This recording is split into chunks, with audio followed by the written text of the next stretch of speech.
Tulong! Tulong! May patay! May patay dito! Sir! Sir! Ha? May patay doon! Ho? Teka lang ho, saan ho? Dito, sir, halika. Sumunod kayo sa akin. Diyan, sir. Sa may kagubatan, may takip na itim na tela. Sandali ho. Ano hong pangalan nyo? Mateo. Sige ho, Mang Mateo. Ako na hong bahala rito. Huwag kayong lalapit. Dumiretso na ho muna kayo sa barangay. Hintayin niyo ako doon para sa questioning. Sige, sir. Humakbang ako palapit sa malapad na telang nakalatag sa madamong bahagi ng gubat. Nang magkaroon ako ng sapat na distansya, iniangat ko ang tela at kamuntikan ng masuka sa aking nakita. Isang matandang babae. Tirik ang mga mata, wakwak ang tiyan na parabang pinaglaruan. Sa unang tingin pa lang alam kong wala na itong laman loob. Shit. Ano to? Central? Central? This is Officer Ignacio. May na-recover akong katawan ng matandang babae. Confirm. DOA. Kailangan ko ng backup at soko. Uulitin ko. Kailangan ko ng backup at soko. ASAP. Copy, Ignacio. Nakalag na. Papadalang ka namin ng team. Sinasabi ko na nga ba? May kakaiba sa baryo na to.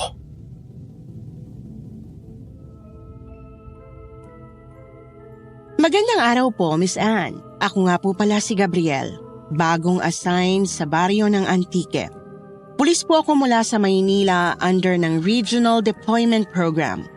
5 taon na rin akong nasa serbisyo, mostly sa urban operations gaya ng illegal drugs, petty crimes, tsaka ilang surveillance work. Ngayon lang po ako na-assign sa ganitong probinsya na medyo liblib at malayo sa main city. Pero 1 linggo pa lang po akong namamalagi doon nang mangyari ang krimeng yayanig sa pagkatao ko. Wala pang ilang minuto may dumating na para mag-inspection ng bangkay. Pero ang hindi ko inakala ay kung paanong ganon kabilis natapos ang usapan. Ilang araw lang ang lumipas at bumalik muli ang baryo sa dati nitong sigla na parang sanay na sila sa mga nangyayaring ganoon.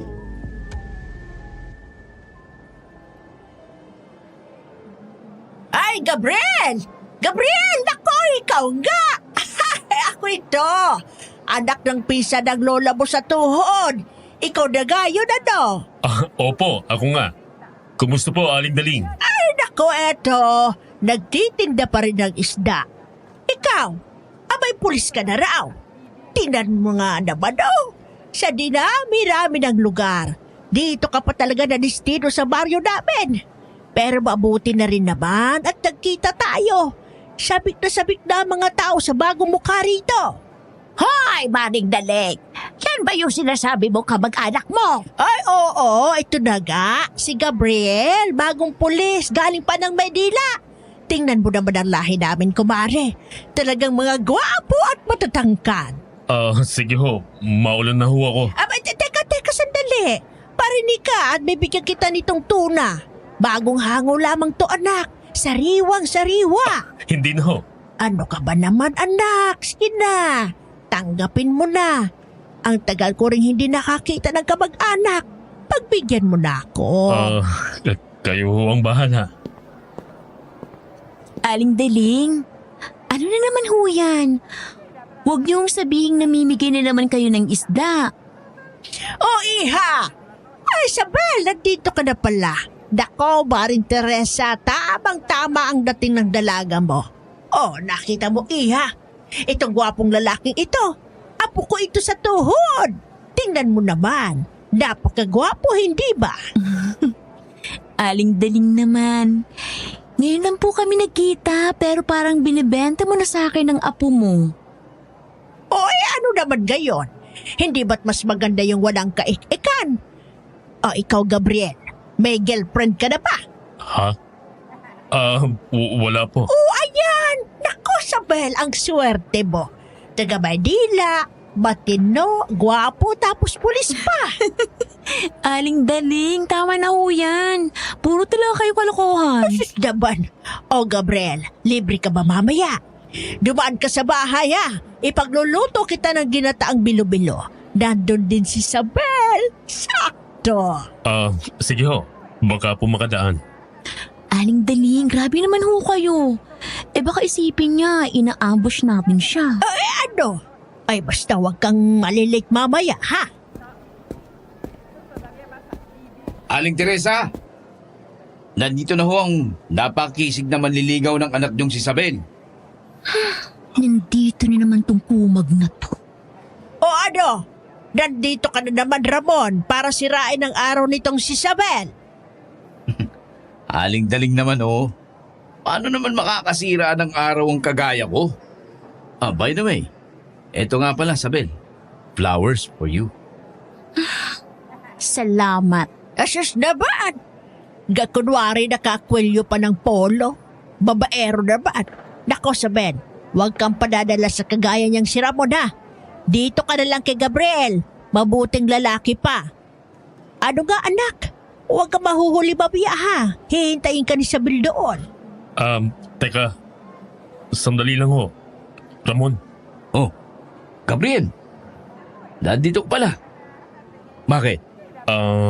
pwede ba kitang makausap sandali? Sure. Pero kung tungkol sa trabaho, huwag masyadong seryoso ha. Hindi uso yun dito. What do you mean? Tinatanong pa ba yan? I mean, tignan mo nga itong baryo. Tahimik. Hindi ba? Kaya tayo, ang trabaho lang natin, ay panatilihing tahimik. Pero gusto ko lang malaman kung bakit biglang isinara ang kaso tungkol sa nangyari nung nakaraang linggo. Hindi pa tapos ang investigasyon, di ba? Tsaka, nakita ko mga cold cases na katulad ng insidenteng yon. Maraming nawawala at natatagpang walang buhay gaya nito. Hindi ba malaking kaso na to? Paano kung isa na tong serial killing?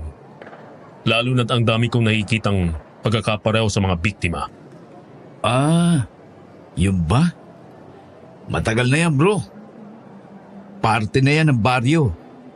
Sanay na yung mga tao dito. Sanay? May namamatay. May nawawala.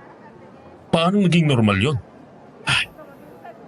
Lahat ng bagong dumarating ganyan din. Tanong dito, tanong doon. Pero sa uli, mananahimik rin lang naman. Kaya ikaw, hayaan mo na yan. Sa una lang yan. Masasanay ka rin. Hindi ba dapat iniimbestigan palalo? May mga reports naman, pero walang progress. Alam mo, mula sa matagal ng mamamayan ng baryong ito, patungo sa baguhang kagaya mo, ang masasabi ko lang mas mabuting wag mo nang hukayin pa ang mga yan. Baka ikapahamak mo lang. Pero, Kung ako sa'yo, wag mo nang pilitin. Minsan hindi lahat ng nawawala dapat hanapin. anong ibig mong sabihin? May mga tanong na kapag nasagot, baka maging dahilan pa kung bakit ikaw naman ang mawawala. Pero, hahayaan na lang ba natin? Kalgo natin to, hindi ba? Hindi ba dapat? Dayo ka lang dito, Gabriel, hindi ba? So makinig ka sa akin. Kalimutan mo na yung case na yan. Pag sarado na. Huwag mo nang buksan pa. At saka, huwag kang ngang umaaligid kay Isabel. Kaya bago-bago mo pa lang. Pero sikat ka na agad sa mga dalaga rito sa baryo. Naiwan ako. Malalim na napabuntong hininga na lang sa sinabi niya. Hinayaan ko na rin siyang bumalik kina Sabel habang ako naman ay nagpatuloy sa paglalakad palabas ng palengke. Magandang araw sa iyo, sir. Ay, magandang araw ho, Mang Mateo. Kumusta ho kayo? Eto. Ayos naman, sir. Mang Mateo, tamang-tama at nasa lubong ko kayo. May tatanong lang ho sana ako. Ano yon, sir? Bale, may alam ho kaya kayo sa kung anong nangyayari sa baryong to? Naalaman ko ho kasi na hindi ito ang unang kaso na may nakitang biktima kagaya ng nakita nyo. Pero parang lahat ay kinalimutan na lang. Parang walang nangyari. Ay, nako, sir. Wala ho akong alam. Kahit ako naman ho ay natatakot din. Pero nananahimik na lang kami para hindi kami madamay. Ano ho bang ibig niyong sabihin, Mang Mateo? Dati kasi, sir, may lalaking nag-uusisa rin tungkol dito. Pero ilang araw lang ang lumipas. Natagpuang patay. Kagaya rin ng mga unang bangkay ang naging lagay. Kaya kami mas minabuti na lang na manahimik at wag nang makialam. Ganun ho ba? Sige ho. Salamat ho sa oras niyo, Mang Mateo. Sige po, sir. Magandang araw ho uli. Dalawang tao na ang nagsabing wag ko nang buhayin pa ang kaso. Pero habang tumatagal, lalo lang napupuno ng kuryosidad ang utak ko. Dahil doon natagpuan ko na lang ang aking sarili na tinatahak ang masukal na daan pabalik sa pwesto kung saan natagpuan ang bangkay. Masyadong masukal at tago ang spot na to. Kung dito mismo naganap ang krimen, malaki ang oras na kakailanganin para ibaon pang biktima. Pero parang iniwan lang basta. Kung sinadya tong ipakita para manakot, hindi dapat sa ganitong tago at masukal na lugar. Kainis. Napakagulo. Teka lang. May tao. Nilingon ko ang buong paligid at sinundan ang boses na yon. Tahimik ang buong kapaligiran. Tanging mga yabag ko lang ang maririnig. Hindi ko na malaya na malayo na palang narating ko. Hanggang sa mula sa kalayuan, namataan ko ang pinagmumulan ng ingay. Isang babaeng masayang nakikipaglaro sa kanyang puting kabayo habang nakalubog ang mga binti sa malakas na agos ng tubig. Halika na nga, Kalinaw. Liliguan na kita. Ba, talagang makulit ka, ha? Pumarito ka na nga. Napakapasaway mo namang kabayo ka. Halika dito, liliguan na kita. Ang baho mo. Ay, kabayo. Pasensya na. Nagulat kita. Ano kasi, miss? Masyadong liblib ang tinatambayan mo. Delikado ngayon ang gubat na to. Baka mapahama ka. Ayos lang ako. Sanay ako dito. Hindi naman sa panghihimasok pero may nangyari kasing krimen kamakailan dito. Delikado talaga. Ikaw lang ba mag-isa rito? May kasama ka ba? Ako lang. Dito kasi ako palagi. Kapag gusto ko mapag-isa. At saka, si Kalinaw. Siya lang ang kasama ko. Magandang araw, Kalinaw. Pero masyadong delikado para sa inyo rito kaya akitin mo ng amo mo na umuwi. Hindi ako tinuturing na amo ni Kalinaw. Kaibigan ko ang makulit na yan. Kaibigan? Mukhang kailangan ko na rin ng kaibigan kagaya ni Kalinaw para hindi rin ako laging mag-isa. Biro lang. Pasensya na, sir. Akala ko kukunin mo na si Kalinaw eh. Hindi. Masyado kayatang maganda para palungkutin. Sorry. Pasensya ka na sa mga pinagsasabi ko. Siguro dala lang ng dami ng iniisip ko kanina. Okay lang naman, sir. Wala rin akong masyado nakakausap dito. Kaya minsan, nakakapanibago rin pag may ibang tao. Ako nga pala si Mirabel. Gabriel, bagong salta sa baryo. Nice to meet you, Gabriel. Nice to meet you too. Nga pala, saan ka sa baryo nakatira? Parang hindi kita napapansin doon. Malayo sa sentro ang bahay ko. Mas gusto ko kasing tahimik at malapit sa kalikasan. Hindi ko alam kung anong meron sa kanya.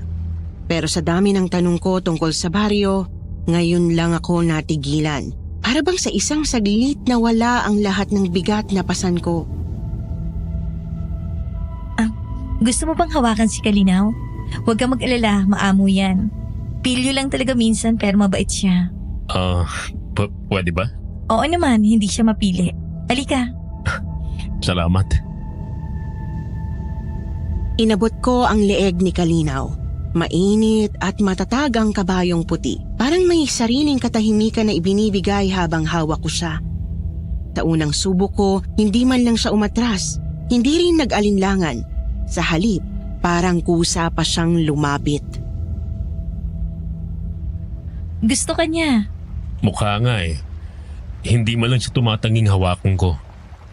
Siguro kasi malalim din ang iniisip mo. Si Kalinaw kasi para siyang tao. Nararamdaman niya pag malungkot ako o pag kailangan ko siya. Hindi man siya nagsasalita. Pero para bang lagi siyang nandyan. Tahimik lang, pero naiintindihan ka. Buti pang isang kabayo. Marunong makiramdam. Samantala ang mga tao sa baryong to, mas gusto pang maging manhid. Ganun ba? Paano mo naman nasabi? Hindi na normal ang mga krimeng nangyayari dito. Pero ang mga tao, mas gusto nilang kalimutan at huwag pansinin na parang wala na lang nangyari.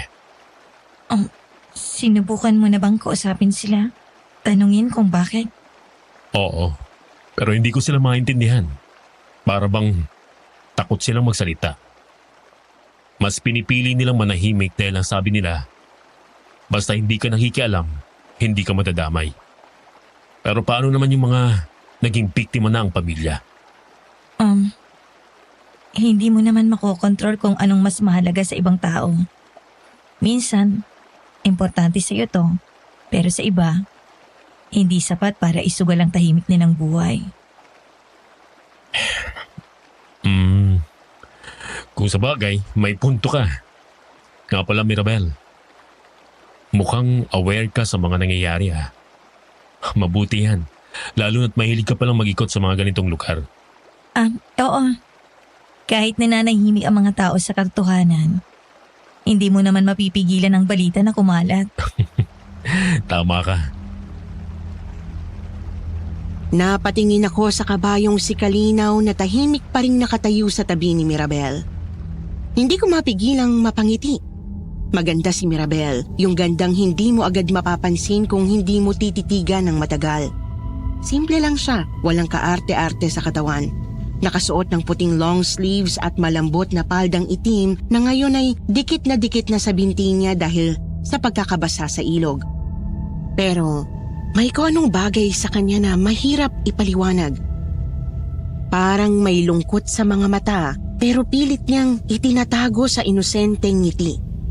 At ewan, tuwing tatama ang paningin ko sa kanya, hindi ko mapigilang makaramdam ng kakaiba.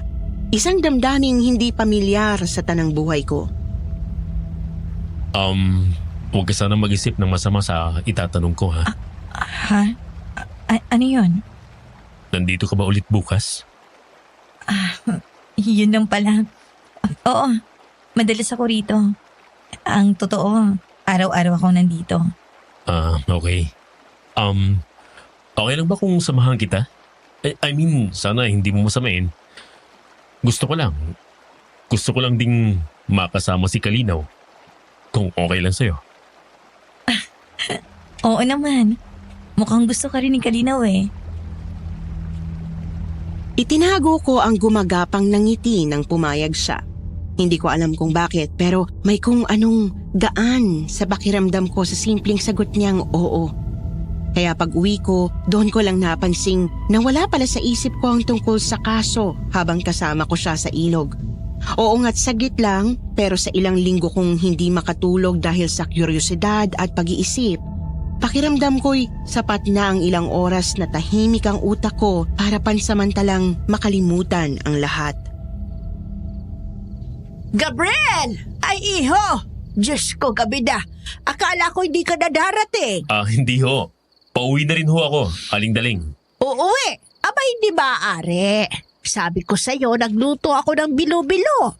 Halika mo na dito. Dito ka na maghapunan. Hindi na ho. Gusto ko na rin po sana magpahinga. Medyo Pagod kasi ako ngayon eh. Pagbigyan mo na si Aling Daling, Gabriel. Bihira lang siya makakita ng kamag-anak, kaya ganyan siya sa'yo. Masaya siya kapag may bumibisita sa kanya. Sige ho. Pero sandali lang po sana ako. May trabaho pa ako bukas. Nako, Apo. Masama din naman ang matulog nang walang laman ang tiyan. Halika na. Maghapunan ka. Tikman mo naman tong binatamis ko. Matagal ko nang hindi niluluto yan. Salamat ho. Nakakahiya naman sa inyo. Ay, wala yun. Halika, tuloy ka, Apo. Pumasok ako sa loob ng bahay. Maliit lang ito pero maaliwalas at malinis. May lumang larawan sa dingding, mga antik na kagamitan at amoy ng bagong lutong pagkain ang bumungad sa akin. Ga pala, si Isabel at Teresa. Nakatira kaming lahat dito. Ay dako, Gabriel. Kapatid ko kasi ang napangasawa ni Maring Daling. Ganun ho ba? Ibig sabihin, apo niyo rin ho si Isabel, Aling Daling? Hindi. Ampun lang ako ni Nanay Teresa. Ganun ba? Pasensya na. Masyado yata akong matanong. Ano ka ba? Ayos lang. O siya, kain na tayo. Baka lumamig pa yan. Salamat po ulit, Aling Daling. Habang kumakain, nakatingin ako kay Isabel. Tahimik lang siya pero ramdam ko ang bigat ng kanyang iniisip. Bigla ko tuloy naalala si Mirabel. Gabriel, nabanggit mo kanina na wala kang girlfriend. Abay, ilang taong ka na ba, iho? Hindi naman tayo pabata ng pabata, hindi ba? Busy lang ho talaga sa trabaho. Nung nasa Maynila pa ho ako, halos hindi ako nawawalan ng kaso. Wala na rin ho talagang oras para sa mga ganyan eh. Ngayon ba? Nandito ka na sa baryo. Itong anak naming si Isabel, 26 pa lang. Dalagang dalaga at hindi pa nagkaka-boyfriend. Aba, kung balak mo na rin lang magka-girlfriend, bakit ka pa lalayo? Nay naman, wag ko kayong ganyan. Mukhang hindi rin naman interesado itong si Gabriel sa akin eh. Bakit naman? Hindi nga, iho. Wala ka talagang balak. Bigla ako natigilan. Hindi ko alam kung bakit pero kusa na lang bumalik sa isip ko ang mukha ni Mirabel. Lalo na ang napakaamong ngiti niya.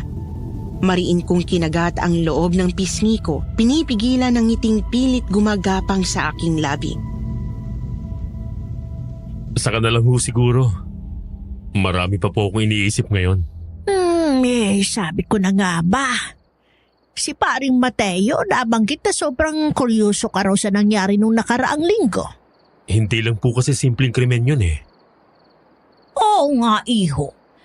Pero yung huling nagpumilit mang usisa ng ganyan, ako, natagpo ang wala ng buhay. Ilang araw lang ang nakalipas. Gusto mo bang mangyari din yun sa'yo? Lahat kami dito nananahimik. Hindi lang dahil sa takot. Ayaw naming magalit ang nilalang na gumagawa nito.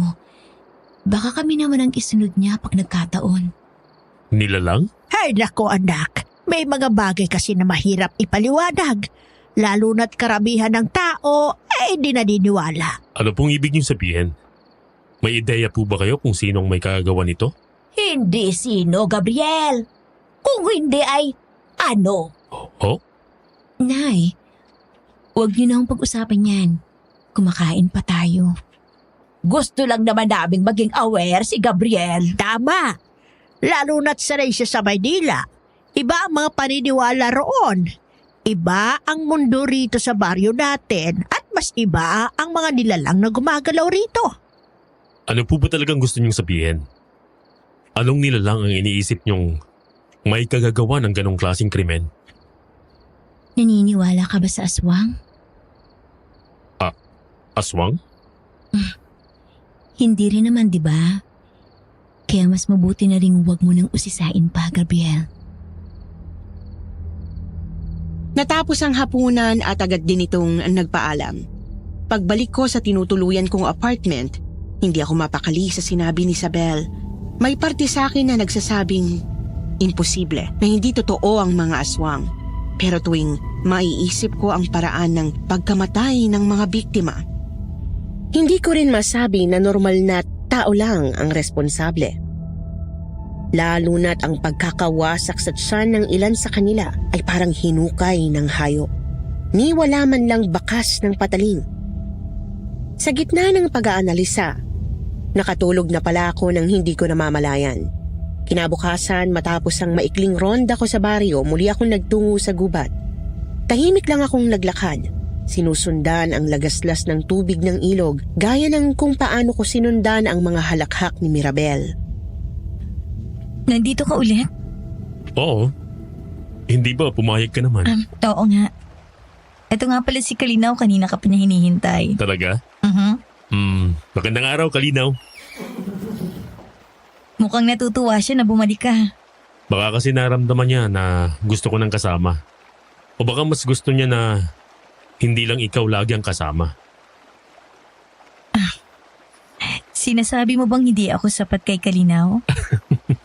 Hindi naman sa ganon, pero siguro, mas maganda rin kung dalawa tayong kasama niya. Mas masaya, di ba?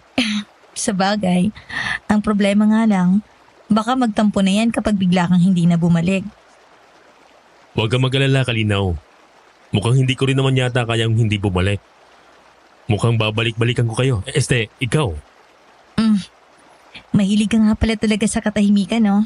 Sa bagay, sino ba namang hindi? Kahit sino siguro may parte sa sarili nila na hinahanap yung katahimikan. Gaya nito, yung tipong ikaw lang, kasama mo yung natural na tunog ng paligid. Mga ganun ba? Tama ka. Mas nakakagaan ang pakiramdam pag ganito. Walang masyadong ingay, walang problema. Kahit sandali lang, parang malaya ka. At saka, kahit may mabigat kang dinadala pag nandito ka, parang hindi siya ganun kabigat. Ikaw, Mirabel, bakit mahilig kang tumambay rito? Wala ka bang kaibigan o trabaho? Wala. Ibang takbo ng buhay ko kumpara sa karamihan. Iba rin kumpara sa'yo. Ano namang naging iba? Mahirap ipaliwanag.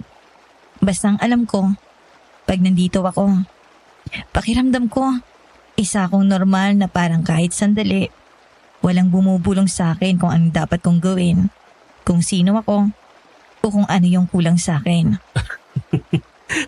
Alam mo, minsan ang lalim mong magsalita. Pasensya na. Ganito siguro pag hindi sanay sa maraming tao. Hindi ako masyado nakikihalubilo sa bayan. Well, good thing. Nandito na ako ngayon, hindi ba? Oo naman. Salamat. Wala yon. Isa pa, ikaw naman talaga ang dahilan kung bakit ako bumabalik dito. Nako, baka sipain ako ni Kalinaw pag narinig yan. Ganun ba? Pasensya na, Kalinaw. Hindi kita gustong paasahin pero iba talagang tama ako sa kaibigan mo. Masyado kang prangka, Gabriel. Hindi ka ba natatakot sa akin? Ha? Bakit naman kita katatakutan? Hindi mo naman ako kilalang lubos. Paano kung masama pala ako? Masama? Nagbibiro ka ba? Halimbawa lang. Paano kung isa pala akong engkanto o aswang? Aswang? Sandali nga, Mirabel. Nakita mo na bang sarili mo sa salamin? Kasi kung hindi pa, ako na magsasabi sa'yo. Hindi lang gandang meron ka. Ikaw yung tipo ng babae na bihira na lang makita sa magulong mundo. Tahimik, masayahin, at kahit may lungkot sa mga mata mo. Presensya mo pa lang, nakakagana ng loob. Lalo na para sa isang katulad ko. So, ibig mong sabihin, hindi ka naniniwala sa aswang? Sa haba ng sinabi ko, yan lang talagang tinandaan mo, ha? Hindi naman. Salamat nga pala. Hindi ko akalaing ganyan ka pala kadetalyado na magsabi ng nararamdaman mo. Hindi ko rin alam na kaya ko pala to eh. Sa ilang segundong katahimikan, Ramdam ko yung kakaibang koneksyon na parang tahimik naming napagkasunduan. Na kahit sandali lang sapat na yung ganoong pakiramdam. Nang hapon ding yun, nagpaalam na kami sa isa't isa. Hindi na wala ang ngiti sa labi ko habang naglalakad pa uwi. Pero agad din yung napalitan ng kaba nang makasalubong ko ang isang matandang lalaki. Mahina na ang katawan, uugod-ugod habang naglalakad gamit ang tungkod. Pero ang mas pumukaw sa atensyon ko ay ang tingin niya. Parang gulat, parang natakot at may halong pagkalito. Ay Diyos ko, iho! Huwag mong sabihin galing ka sa tagong ilog ng baryo. Magandang araw ho. Oho, galing po ako doon. Bakit po? Ay Diyos ko!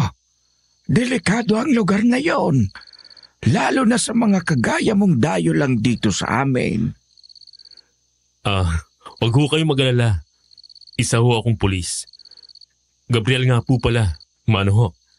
Ay siya, kawan ka ng Diyos, Gabriel. Ako si Faustino. Pero anak, seryoso ako. Delikado ang pinapasok mo ngayon. Huwag mong hayaang iligaw ka ng nararamdaman mo. Ay minsan traidor ang puso. Ano pong ibig niyong sabihin, Mang Faustino? Yung ilog na yan, matagal nang may itinatagong dilim. Hindi lahat ng maganda ay dapat pagkatiwalaan. At hindi lahat ng ngiti. Totoo. Hoy, Gabriel! Saan ka galing? Kanina ka pa hinahanap ni Ramon. Sandali. Salamat po sa pag-aalala, Mang Faustino. Pero kailangan ko na po umalis. Mag-ingat po kayo pa uwi, ha? Ay sige na. Pero pag-isipan mo mabuti ang sinabi ko iyo. Opo. Salamat po ulit.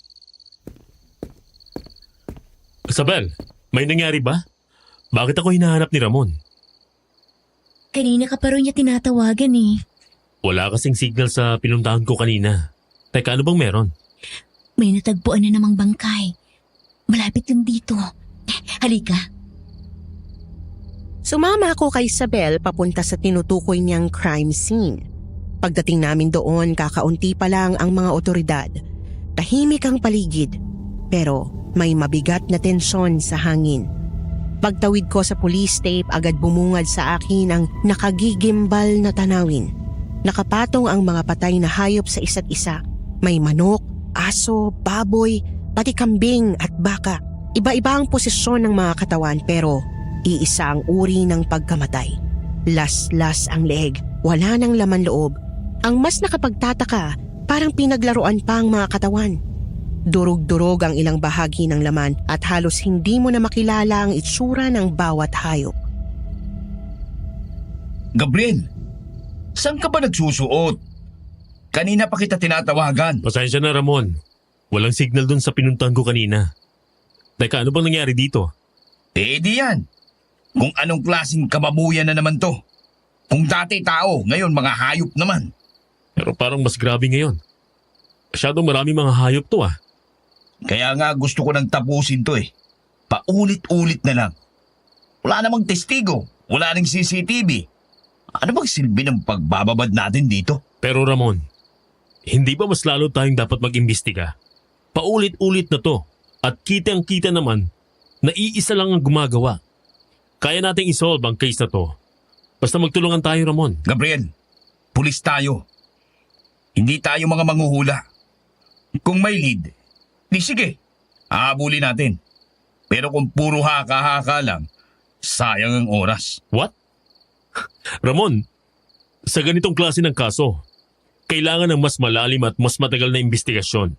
Baka may mga detalye kayong hindi napapansin. Pwede ba, Gabriel?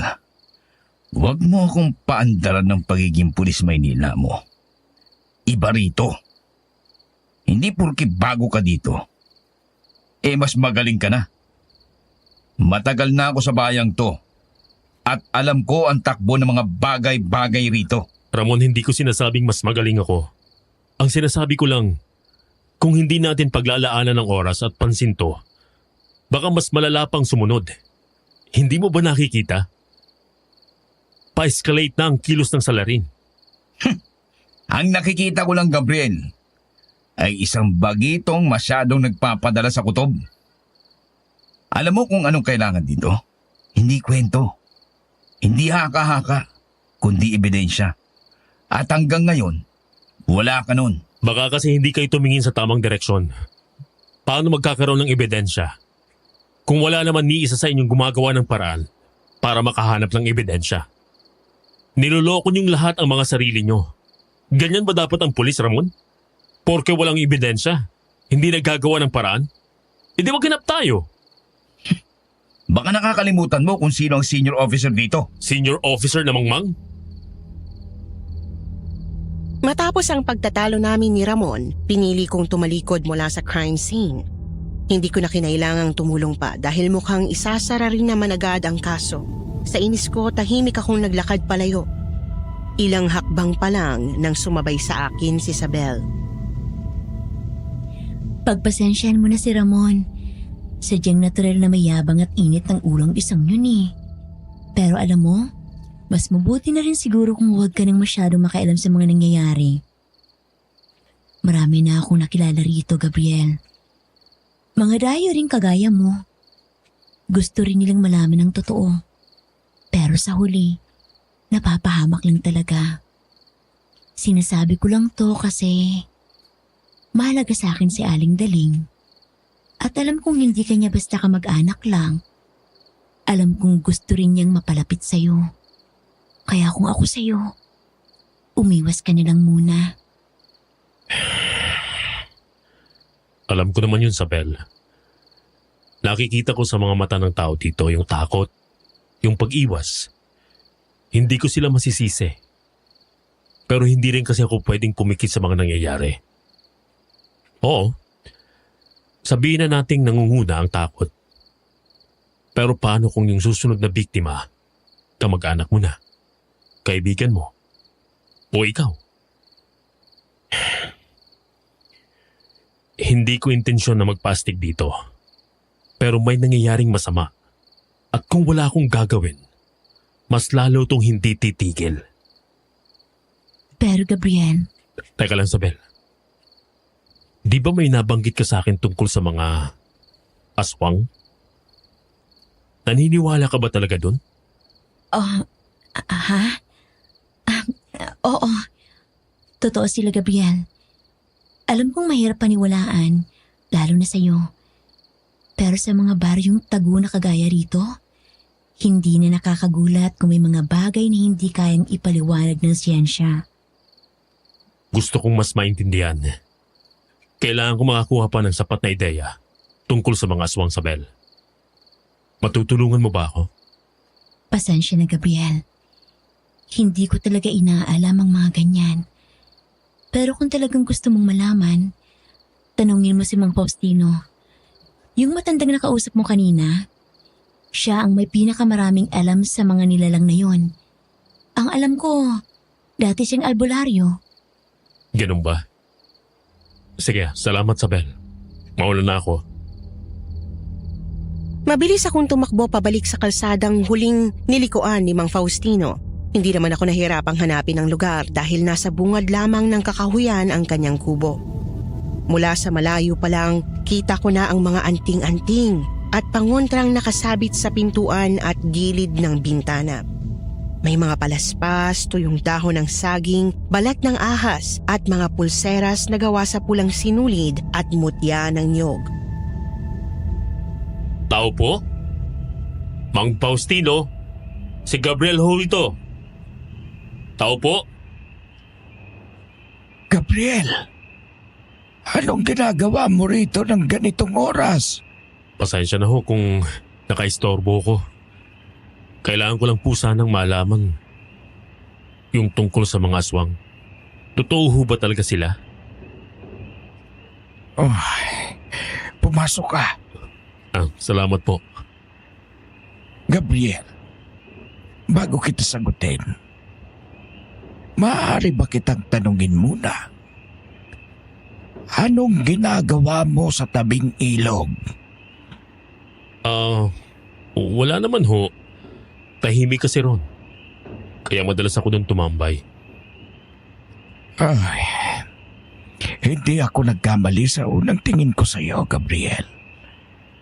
Mabigat ang dala mong layunin, pero delikado ang tinatapakan mong landas. Lalo na't isa kang pulis. Alam mong hindi basta-basta ang mga nangyayari sa kagubatang yon. Alam ko. Sana nga alam mo ang pinapasok mo, iyo. Ay, bueno. Ano maitutulong ko sa iyo? Nabanggit ho kasi sa akin, Isabel, na kayo raw po ay may alam tungkol sa mga aswang. Tama yon. Dati akong albularyo. Pero matagal ko na rin tinalikuran yan. Hindi na gaya ng dati ang lakas ko. At saka, napapagod na rin akong humarap sa mga nilalang na wala ni katiting na awa sa tao. Naiintindihan ko. Pero, pwede niyo ho ba akong tulungan? Gusto ko lang malaman. Paano ba ang karaniwang paraan ng pag-atake ng mga aswang? Paano nila pinapatay ang biktima? Hindi basta-basta ang mga aswang, Gabriel. Iba-iba ang uri nila. May marurupok, may matitibay, may nakakatakot sa gabi. At may kayang maglakad sa ilalim ng araw na parang karaniwang tao. Pero isang bagay ang pare-pareho. Kapag umatake sila, hindi lang basta dugo ang kinukuha. Inaabot nila ang bituka, atay, puso, yung mga lamang loob na mainit-init pa. Parang hayop kung manira. Hinihila palabas, hindi lang basta sinusugatan, kundi winawasak. Ganon din ang nakita ko sa mga biktima. Hindi yan gawa ng tao, Gabriel. At kung hindi ka mag-iingat, baka balang araw, ikaw na ang isunod. Malalim akong humugot ng hininga. Pagkatapos ay bumuo ng tahimik na konklusyon sa isipan at tuluyang nagpaalam kay Mang Faustino. Kinabukasan muli akong bumalik sa ilog at gaya ng inaasahan, naroon na si Mirabel. Malambing niyang hinahagod ang ulo ni Kalinaw na nakapatong sa kanyang hita. Hindi ko rin mapigilang mapansin kung gaano kaganda ang pagkakalapat ng puting bestida sa katawan ni Mirabel. Manipis ang mga tirante nito, may bahagyang laso na nakatali sa likod ng kanyang baywang at ang laylayan ay lampas lang ng kaunti sa tuhod. Kalinaw, paano kung umiibig na pala ako? Posible ba yun? Mukhang may tumututol sa'yo, Mirabel. Gabriel, nandyan ka na pala. Narinig mo ba yung sinabi ko? Oo. Pero huwag kang mahiya. Sa totoo lang, palagay ko pareho tayo ng nararamdaman. Gabriel, hindi mo ako lubos na kilala. Alam ko. Pero kahit hindi kita ganap na kilala, sigurado ako sa isang bagay. Hindi ko kailangan ng buong kwento mo para pahalagahan kung ano ka ngayon. Bakit ka ganyan? Ang galing mong mambola masyado. Hindi ako nambobola, Mirabel. Ramdam ko lang na totoo. Pero sa tingin ko, hindi ka panda.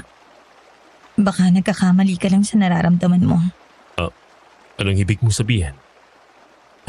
Mirabel, sigurado ako sa nararamdaman ko. Ngayon lang ako naging ganito kasigurado sa buong buhay ko. Sandali, Gabriel. Masyado pang mabilis ang lahat.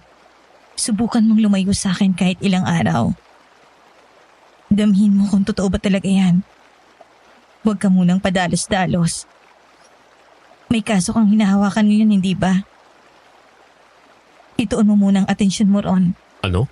Pero Mirabel, kaya ko naman pagsabayin eh. Hindi ko naman kailangan mamili. At saka, malapit ko na matapos ang kasong to. Tungkol nga pala sa sinabi mo kahapon. Yung tungkol sa aswang. Lumapit na ako kay Mang Faustino. Inalam ko pa ang tungkol sa kanila. Ibig mong sabihin, naniniwala ka na may aswang? What? Hindi ganun. Pero malakas ang kutob ko. Pinag-aralan ko na rin to noon. May mga kaso ng tao na may kondisyon sa pag-iisip. Nagsasagawa sila ng mga karumal-dumal na bagay. Pero naniniwala silang sila'y ibang nilalang. Iniisip nilang aswang sila. Kahit totoo namang hindi. So, ang ibig mong sabihin, baliw lang ang gumagawa ng lahat ng to? Sira ang ulo? At akala lang niya isa siyang aswang, ganun ba? Oo, Mirabel. Hindi totoo ang aswang. Maniwala ka sa akin. Mariresolve ako rin to. Malapit na. Teka. Umiiyak ka ba? Wala to. Uuwi na muna ako. Masama lang ang pakiramdam ko. Mirabel, sandali lang. May nangyayari ba? Mirabel! Mabilis siyang naglakad papalayo, ni hindi man lang lumingon. Para bang sa isang iglap, may pader na itinayo sa pagitan naming dalawa. Bumalik ang bigat sa dibdib ko at dala ng inis, sinipa ko ang mga batong nasa harapan ko. Pero kinabukasan lang, isang panibagong trahedya na naman ang sumalubong sa akin. Ay, Diyos ko! Galit ang aswang! Nagagalit ang aswang sa atin! Diyos ko! Pati mga bata, pinapatay niya na! Ano bang nangyayari? Ay bakit ganito ng baryo natin? Ay siyatahan na Maring Daling. Ay baka lalo ka pang atakihin yan sa puso. Sa isang bahagi ng kagubatan, isang batang lalaki ang natagpuang wala ng buhay. Hanggang ngayon hindi pa rin matukoy ang kanyang pagkakakilanlan. Wakwak ang tiyan, wala na ang mga laman loob at mas lalong nakakagimbal na wala rin ang kanyang ulo. Gabriel, masyado nang delikado dito sa baryo. Ang mabuti pa siguro isama ko na si Nanay at si Aling Daling papunta ng Maynila. Ikaw, baka gusto mo sumama sa amin. Ako nang bahala sa sarili ko, Sabel. Kung anong palagay mong tama, sundin mo. Huwag mo akong alalahanin. Pero, hindi ba mas mabuti kung magsama-sama tayo? Pamilya ka ni Aling Daling at pamilya ka na rin sa amin. Kailangan nating mag-ingat ngayon. Sabel, hindi ako aalis. Hindi habang ganito pa rin ang lagay ng baryo na to. Hindi ako uuwi. Hanggat hindi ko nalalaman kung sino o ano ang gumagawa nito. Pero Gabriel... Pasensya na. Please. Sabihin mo na lang kay Aling Daling na huwag siya mag-alala. Pero ito, kailangan matapos ko to. Gabriel! Halika rito! Tingnan mo to! Sandali lang, Sabel. Sige, mag-iingat ka, Gabriel. Ano yan, Ramon? Binatagpo ang kaming damit. Malapit lang sa lugar. Heto, tignan mo. Bestidang puti. Sira-sira. May mga bakas pa ng dugo. Biglang nanlamig ang bato ko sa narinig. Dahan-dahan kong kinuha ang sealed evidence bag mula kay Ramon. Nang ibuka ko yon, agad na bumigat ang dibdib ko. Isa nga itong puting bestida. Manipis ang terante. May laso sa likod ng bewang. May bahid ng dugo at mga punit. Mirabel? Ano? May sinasabi ka ba? Ramon. Si Mirabel. Palagay ko, nasa panganib si Mirabel. Mirabel? Teka, sinong Mirabel? Si Mirabel. Hindi mo ba siya kilala? Ha? Teka. Basta, hanapin natin siya. Sabihin mo sa timbaka. Gabriel, walang Mirabel sa baryong to. Ano? Maliit lang ang baryo, Gabriel. Kilala ko lahat ng kababaihan dito. At kung babae nga si Mirabel, imposibleng hindi rin siya kilala ni Ramon. Pero, hindi. Baka hindi nyo lang siya napapansin. Tahimik siya. Bihirang lumabas, maganda at... Maganda? Imposible. Lahat ng maganda sa baryo na to, kabisado ng utak ko, no? Pero, sandali lang. Aalis muna ako. May kailangan akong makausap. Gabriel! Saan ka pupunta? Oras ng trabaho eh! Hoy! Bumalik ka rito! Pero hindi ko siya pinakinggan. Parang may humihila sa akin, isang puwersang hindi maipaliwanag patungo sa tagong ilog. Gusto ko siyang harapin. Gusto kong malaman ang totoo. At sa bawat hakbang ko, paulit-ulit na bumabangon sa isipan ko ang mga salitang binitiwan ni Mirabel. Lalo na kung paano siya naluha nang sabihin kong nasisiraan lang ng bait ang gumagawa ng lahat. Pero pagdating ko sa ilog, sa unang pagkakataon, wala siya ron. Maging si Kalinaw ay wala rin. Ang tanging naroon ay ang tahimik na lagaslas ng tubig at ang bigat ng hingal sa aking dibdib dulot ng pagtakbo. Ilang oras akong naghintay. Umaasang muling lalabas siya sa gilid ng punong akasya o maririnig ko ang tinig niyang kay lambing pakinggan. Pero wala. Hanggang sa kumagat ang dilim, saka ako napilitang umuwi. At mula noon, araw-araw akong bumabalik. Araw-araw akong umaasa. Pero araw-araw din akong nabibigo. Hanggang sa naging isang mabigat na parusa sa akin ang buong isang linggo. Mirabel! Harapin mo ako! Huwag mo akong iwan ng ganito! Harapin mo ako ngayon! Hindi ko alam kung anong koneksyon mo sa mga nangyayari. Bakit hindi ka kilala ng mga tao? Bakit dito lang kita nakikita?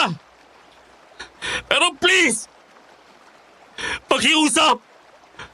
Magpakita ka sa akin! Makikinig ako! Kahit ano pa yan! Mirabel! Mirabel! Kalinaw? Ikaw ba yan? Nasaan si Mirabel? Bakit mag-isa ka?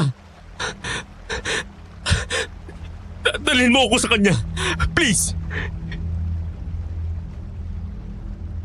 Parang may sariling isip si Kalinaw. Hindi na ako nag-abalang hilahin siya.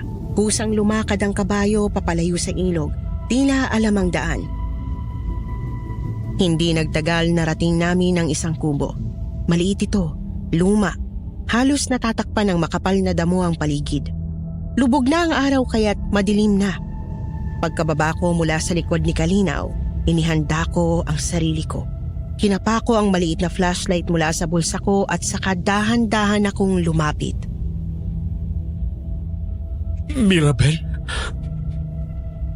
Gabriel, Agad akong napalingon. Nakita ko siyang nakahandusay sa isang sulok ng kubo. Nakatali ang mga kamay sa poste habang balot ng puting kumot at may bahid ng dugo ang kanyang katawan. Basa ng pawis ang kanyang noo at halos wala ng kulay ang kanyang mga labi. Mirabel, ano nangyari sa'yo? Sinong may gawa nito sa'yo?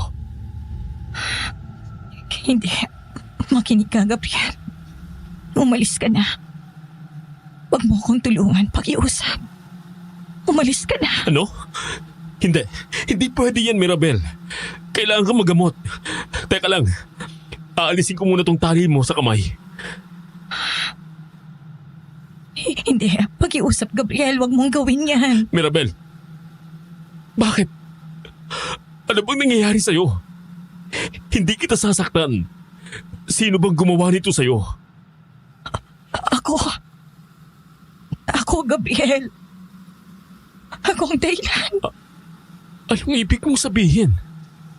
Akala ko kaya ko. Akala ko pwede akong mamuhay ng tahimik mula nang makilala kita. Pero mali ako. Hindi ko mapigilan. Hindi ko mapigilan ang sarili ko, Gabriel. Ano bang sinasabi mo? Mirabel, ano ba talaga to? Sabihin mo na sa akin totoo, please. Makikinig ako. Hayaan mo akong tulungan ka. Hindi ko na kayang ganito na nalilito ako. Sabihin mo na.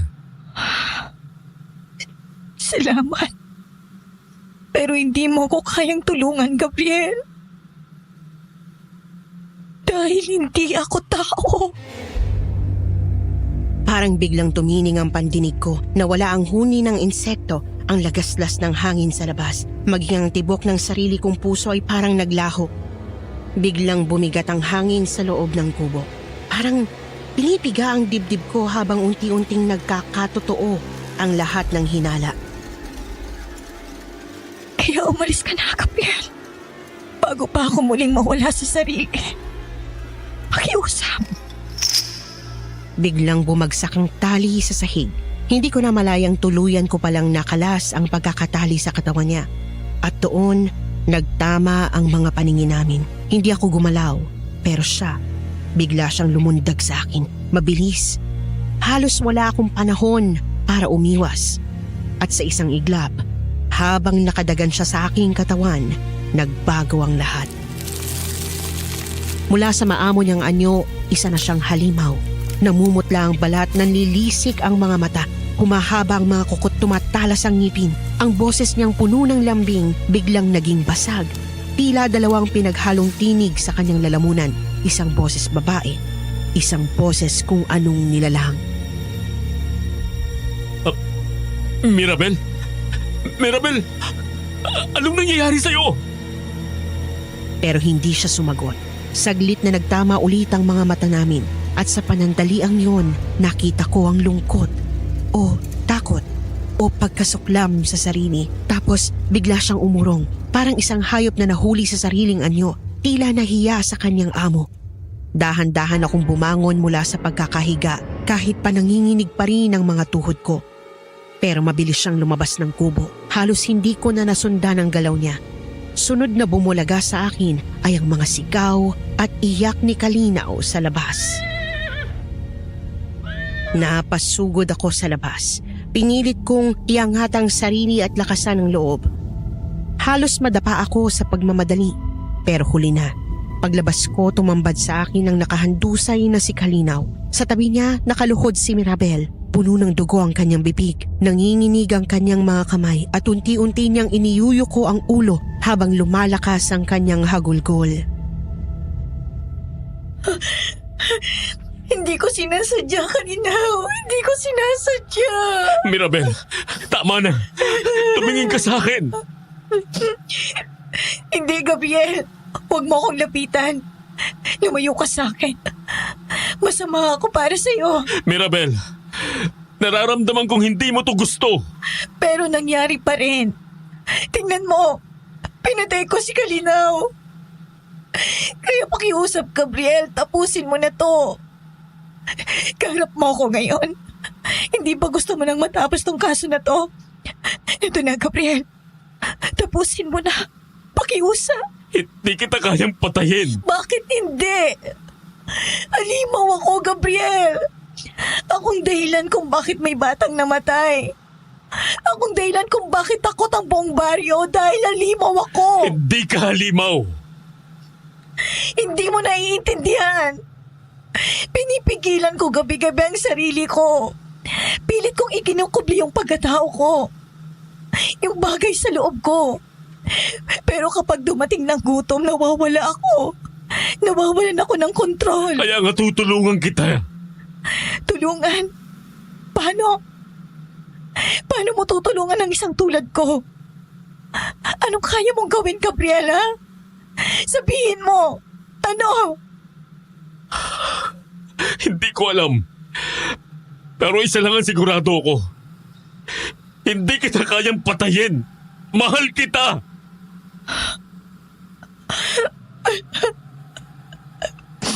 Mahal din kita, Gabriel.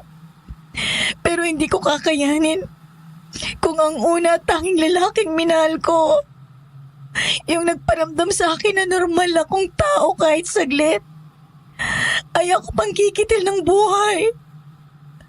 Gabriel, maawa ka sa akin. Patayin mo na lang ako. Mirabel, kahit anong sabihin mo, malinaw sa akin na may puso ka.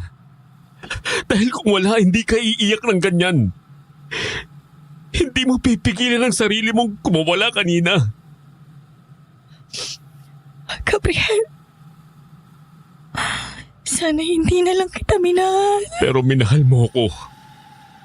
At mahal din kita. Kaya hindi ito matatapos sa ganito. Anong gagawin mo ngayon?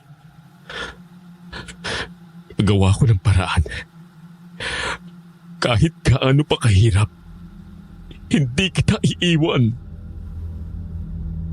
Labag man sa loob ko, ibinalik ko si Mirabel sa pagkakagapos. Niyakap ko siya ng mahigpit. Marahang hinalikan ng kanyang noo bago ko tumayo at nagpaalam na aalis saglit. At kahit 10 oras na ng gabi, patakbo kong tinahak ang makipot na daan papunta sa kubo ni Mang Faustino. Tao po! Mang Faustino! Tao po! Buksan niyo po ito! Mang Faustino! Ay, Gabriel! 2:00 na madaling araw Anong kaguluhan nito? Kailangan ko po kayo, Mang Faustino. Si Mirabel po. Kailangan niyang tulong niyo. Mirabel? Mirabel pala ang pangalan ng aswang na kinagigiliwan mo, Gabriel. Tulungan mo po siya, Mang Faustino. Nakikiusap po ko. Gagawin ko po ang lahat. Hindi ko gustong takutin ka. Pero sigurado ka na ba sa nararamdaman mo? Tandaan mo, ang mga sumpang kagaya nito ay laging may kapalit. Sigurado po ako. Mahal na mahal ko po si Mirabel, Mang Faustino. Hindi niya dapat nararanasan to. Mabait siya, mabuti siya. Hanggat hindi tinatamaan ng gutom. Tama ba? Pero pinipigilan yun. Nakita ko mismo kung paano siya lumalaban. Hindi niya ginustong nangyari sa kanya, Mang Faustino. Lahat ng nilalang na may sumpa, lumalaban sa una. Pero darating ang oras, kahit anong pagpipigil, babalik at babalik ang uhaw. Kaya kung gagawin natin ito, dapat buo ang loob mo. Dahil kapag pumalpak ang ritual, hindi lamang siya ang mawawala. Wala na pong mas mahalaga pa sa akin ngayon. Buo ang loob ko. Kahit kaluluwa ko bang kapalit. Halika, tulungan mo akong ihanda ang mga kailangan natin. Pumasok kami sa madilim na kwarto ng kubo ni Mang Faustino. Sa mga sulok nito, may mga botelyang may lamang itim na likido, tuyong dahon at mga aninong gumagalaw sa liwanag ng gasera. May mga simbolong nakaukit sa sahig, sinaunang sulat na hindi ko mabigkas. Kunin mo yung kahon sa itaas ng istante. Dahan-dahan. Diyan nakatago ang ugat ng puting alagaw. Bihira ito. Pinuprotektahan ang mga espiritu sa gubat ng anahaw. Mabutit may naitabi pa ako. Ito lang hubang kailangan? Oo. Ay, teka sandali. Kailangan ko rin ang dugo mo. Handa po ako. Hindi ko lang ito basta kukunin. Sa ritual na to, kailangan mong isumpa ang sarili mo para protektahan si Mirabel. Kung sakaling hindi siya tuluyang maging tao, ikaw ang magiging tanikala niya. Ikaw ang magiging bantay. Tatanggapin ko. Kahit habang buhay pa. Mabigat ang sumpang yan, Gabriel. Kapag nalaman ng mga tao, baka ikaw na rin ang ituring na kaaway. Naiintindihan ko po. Hala, sige. Ilalapat ko ang patalim ng punyal na to sa palad mo. At sa pag-agos ng dugo, simula na ang pagbabago ng kapalaran ninyo ni Mirabel. Lumabas sa bibig ko ang impit na daing ng gumuhit ang patalim sa aking palad. Si Mang Faustino naman ay mabilis na isinahod ang maliit na babasaging bote sa dugo. Nang mapuno ito, agad niyang binalutan ng gasa ang sugat ko. Hindi na kami nag-aksaya ng oras. Magkasabay kaming tumakbo pabalik sa kubo ni Mirabel. At pagdating namin doon, nakahandusay pa rin siya sa sulok. Wala na ang dating alab sa mga mata. Halos parang isa na lamang siyang aninong inaagawan ng hininga. Mirabel! Mirabel, nandito na kami! Makinig ka! Matutulungan ka na ni Mang Faustino. Wala na siyang lakas. Hindi sapat sa isang tulad niya ang laman ng hayop. Pampalipas gutom lang yon. Panandali ang lunas. Kung hindi natin sisimulan ngayon, baka siya pa mismo ang lumapas sa atin. Sige ho, anong kailangan kong gawin? Ilapag siya sa gitna ng sahig. Dahan-dahan. Iikot ko ang asin at pulbos ng alagaw. Hindi siya pwedeng magising habang nasa gitna ng ritual. Igapos mo pa rin siya para kung sakaling magising siya, ay handa tayo. Sige po. Buhat-buhat ko siyang iniangat. Ramdam kong init ng katawan niya, ang bigat ng bawat hininga. Tila ba bawat segundo, unti-unting nauupos ang buhay sa loob niya. Nang mailapag ko siya sa gitna ng sahig, agad kumilo si Mang Faustino. Inikot niya ang asin at pulbos, saka sinindihan ang 4 na kandilang itim sa bawat sulok ng bilog. Espiritu ng hangin, lupa, apoy at tubig. Narito ang anak ng gabi. Humihingi ng kalayaan sa kanyang sumpa. Gabriel, anong ginagawa niyo? Mirabel, tutulungan ka ni Mang Faustino. Saglit na lang. Magtiwala ka sa akin. Pero masakit, Gabriel. Mainit ang loob ko. Parang sinusunog ako. Ang dugong inalay ay saksi. Ang pusong tumanggap. Siyang magiging tanikala ng nilalang na ito. Sa ngalan ng liwanag at ng sinaunang lupa, putulin na ang sumpa. Mirabel, nandito lang ako. Gabriel, ayoko na. Masakit. Hawakan mo siya. Kapag nakawala siya sa bilog, habang hindi pa tapos ang ritual, babalik siya sa pagiging halimaw magpakailanman. Nararamdaman kong nanginginig ang katawan niya. Pero sa ilalim ng lahat ng yon, alam kong tinitiis din niya ang sakit para sa kagustuhan niyang maging tao. Pero hindi nagtagal.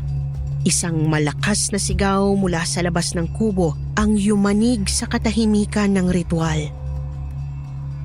Gabriel! Huli ka na! Ilabas mo na ang tinatago mong aswang! Sandali. Nandito si Ramon. Paanong nalaman nila?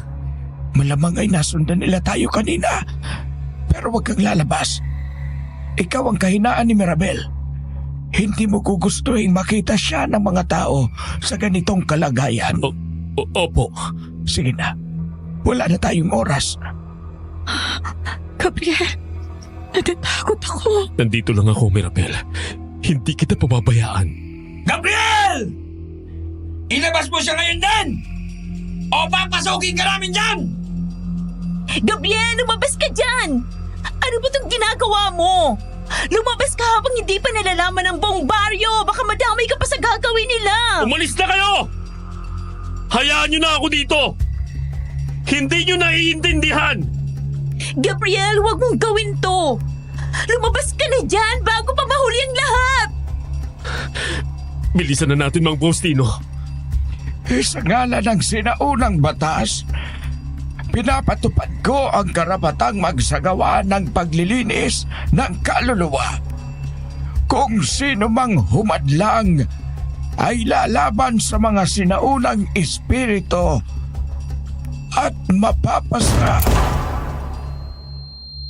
Hindi na natapos ni Mang Faustino ang orasyon. Isang putok ng baril ang umalingaw-ngaw kasabay ng pagbukas ng pinto. Napatigil ang lahat. Lahat ng tunog ay parang huminto hanggang sa maramdaman ko ang mainit na hapdi sa aking tiyan. Gabriel! Gabriel! Gabriel! Anak ng... Gabriel! Oh, Diyos ko! Gabriel! Narinig ko ang mga yabag ng mga taong nagkakagulo sa labas. Pero wala na akong ibang maramdaman kundi ang panginginig ng kamay ni Mirabel na pilit tinatakpan ng sugat sa tiyan ko. Gabriel, wag. Huwag mo akong iiwan. Hindi ko to kaya pakiusap. Mirabel, huwag kang bumitaw. Hindi ako aalis. Dito lang ako. Tapusin mong ritual.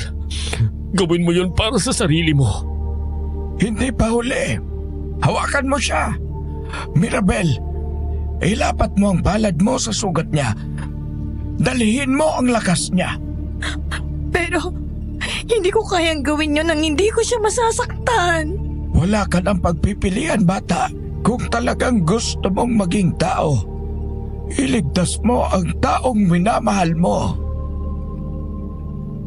Sa gitna ng kaguluhan, ng sigawan sa labas, ng hapdi sa aking katawan, tanging tinig ni Mirabel at init ng palad niyang nakadikit sa sugat ko ang unti-unting humigop sa huling lakas ko. Pero biglang nagbago ang lahat.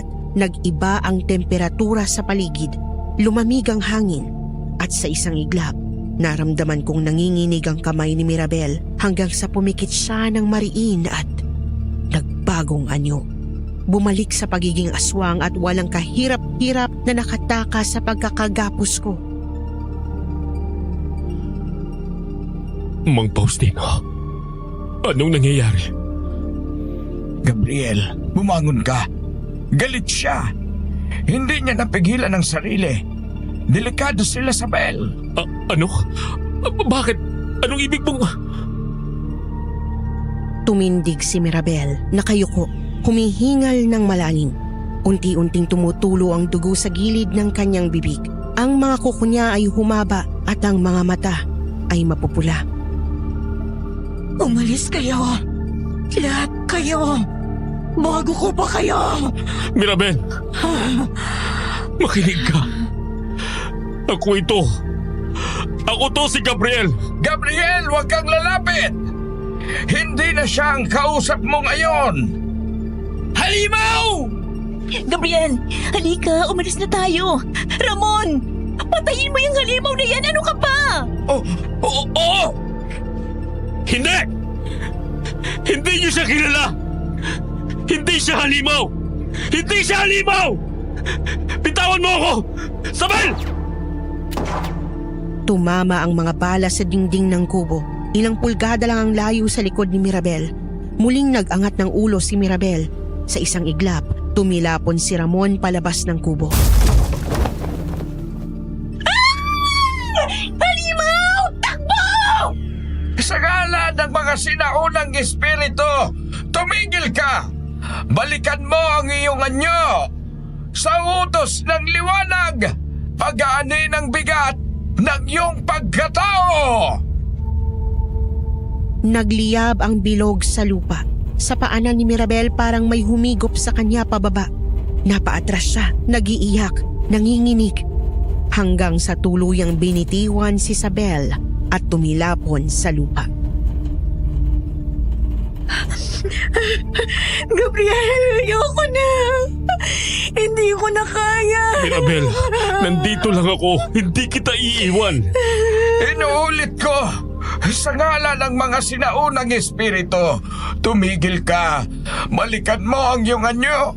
Sa utos ng liwanag, pag-aani ng bigat ng iyong pagkatao.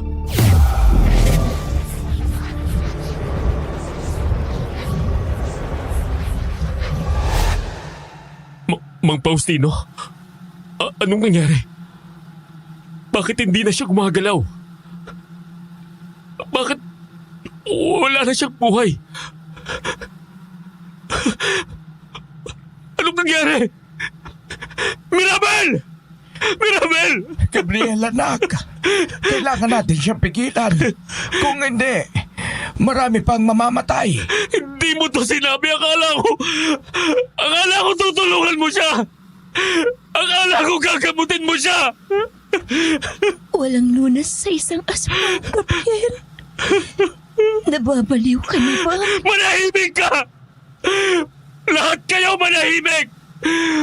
Wala ni isa sa inyo ang nakakakilala kay Mirabel! Mabuti siyang tao! Mabuti! Tignan mo nga to, Gabriel! Ganito ba ang gawa ng isang mabuti? Isa siyang halimaw! Tama na yan, Gabriel. Kami ang pamilya mo, hindi ang halimaw na yon. Ginawa ko ang lahat. Pero masyado nang huli, Gabriel. Ubos na ang lakas niya. Ginamit niya lahat para labanan ang sarili. Hindi pwede ito. Mirabel, sinabi ko sa'yo, gagawa ko ng paraan. Hindi ba sabi ko, hindi kita iiwan. Mirabel, tignan mo ako, Mirabel. Pakiusap. Kahit isang beses pa. Gabriel, kailangan na nating umalis. Hindi ligtas dito. Magsisimula nang dumating ang mga tao sa baryo. Hindi ako aalis nang hindi ko siya kasama. Gabriel, katawan ng halimaw ang nandyan. Hindi mo dito mahanap si Mirabel. Makinig ka sa akin. Hindi ako sumagot. Nakatingin lang ako sa mga mata ni Mang Faustino. Mga matang puno ng lungkot at pag-unawa. Nang lumapit si Isabel, hindi ako tumutol. Hinayaan kong ilayo niya ako mula sa halimaw na anyo ni Mirabel. Gaya ng inaasahan, mabilis na kumalat ang balita. Isang aswang daw ang tinuksa ng isang albularyo. At dahil kay Isabel, hindi na Dawit ang pangalan ko. Pero hindi ko alam kung ikakatuwa ko yon o isa na namang alaala ang kailangan kong itikom habang buhay. Aling Daling, kalahating kilo nga ako nitong tuna. Abay, narito na pala ang paborito kong bagong suki. Abay, oo naman, sadali lang ha at paghihiwa kita. Ay, gaano ba kalaki ang gusto mo, iha? Yung sakto lang ho para sa isa lang. Ay siya, akong bahala sa'yo. Lumapit ako. Hindi alintana ang bigat sa dibdib. Sa bawat hakbang para akong nilulunod ng tibok ng puso ko. Hindi sa kaba, kundi sa pag-asang baka totoo ang milagro. Mirabel? Mirabel, ikaw nga? Pasensya na ho. Magkakilala po ba tayo? Ako to. Si Gabriel. Hindi mo ba ako naaalala? Gabriel? Paumanhin ho talaga. Ako po si Mirabel. Pero mas sanay akong tinatawag na Bel. Bago lang po ako rito sa bayan. May kailangan po ba kayo? Ito na bang tinutukoy ni Mang Faustino na kapalit? Po? Wala yun. Pasensya na. Napagkamalan lang kitang kakilala ko dati. Nice to meet you nga pala. Nice to meet you rin po. Dito na po nagtatapos ang kwento ko, Miss Anne. Hindi man niya ako naaalala noong sa wakas ay naging ganap na siyang tao, hindi ko sinayang ang pagkakataon para makilala siyang muli. Ang alam lang ni Mirabel ay nagkasakit siya noon at nawala ng alaala. Nakalimutan niya ang lahat, pati ang pagiging nilalang na kinatatakutan ng marami. At para sa akin, sapat na yon. Dahil kung kapalit ng lahat ng pagdurusa niya ay isang bagong simula, bakit ko pa kailangang sirain? Ngayon, may 2 na kaming anak ni Mirabel at tahimik kaming namumuhay dito sa Maynila. Simple lang ang buhay pero masaya dahil kasama ko siya araw-araw. At kahit ilang taon na ang lumipas, kailanman ay hindi ko inisip na ibalik pa ang alaala niya sa madilim niyang nakaraan. Dahil para sa akin, sapat na ang minahal ko siya noon bilang isang halimaw at mahal ko pa rin siya hanggang ngayon bilang isang tao. Sa mga nakabasa o nakapakinig ng kwento namin, kung sakaling napili ang kwento kong ito na ilahad, alam kong hindi ito pangkaraniwan. Pero ganyan talaga siguro kapag puso ang pinairal mo. May mga bagay talagang hindi maipapaliwanag ng lohika, pero kayang ilaban ng pagmamahal. Kung kayo rin po ang may kwentong kababalaghan, misteryo o kakaibang karanasan, lalo na kung may halong puso, i-share nyo naman po sa comment section. Gusto ko pong marinig ang mga kwento nyo at babasahin ko ang bawat isa. Maraming salamat po sa pakikinig.